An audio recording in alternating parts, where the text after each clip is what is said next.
मोहम्मद अली साहब आप भी कोयटा से लिखते हैं, मेरी बेटी हालत हमल में है।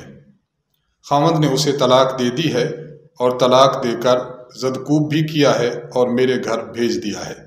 इसमें चंद बातें आपसे पूछनी हैं। नंबर 1, हमल की हालत में तलाक हो जाती है या नहीं, और अगर तलाक हो जाती है इसकी इद्दत क्या होगी। देखिए, आपके 3 सवालात हैं। पहला सवाल जो है कि हालत हमल में तलाक हो जाती है या नहीं, तो वाज़े समझिए कि हालत हमल में तलाक वाक़े हो जाती है। कुरान करीम सूरत तलाक आयत नंबर 4, अल्लाह ताला इरशाद फरमाते हैं, व उलातुल अहमाल अजलुहुन्ना अन यज़अन हमलहुन्ना।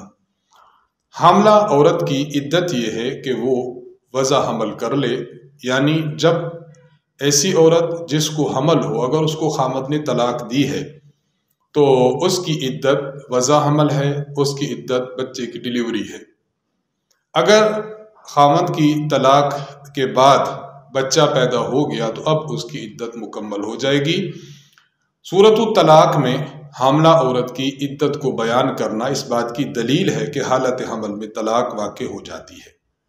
तो लिहाजा पहले सवाल का जवाब तो ये हुआ कि आपकी बेटी पर तलाक वाक़े हो चुकी है। दूसरी बात कि तलाक कितनी वाक़े हुई है, तो इस हवाले से ये देख लीजिए, अगर खामद ने 1 तलाक दी है तो 1 तलाक वाक़े होगी, खामद ने 2 तलाक दी हैं तो 2 होंगी, अगर 3 दी है तो 3 होगी। खामद की तलाक पर यह मुनहसर है, इसलिए आप खामद के जो अल्फाज हैं वो लिख भेजिए कि खामद ने किन अल्फाज के साथ तलाक दी है।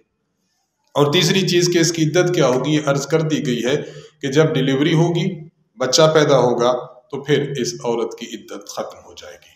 आपके तीनों सवालात के जवाब हमने अर्ज़ कर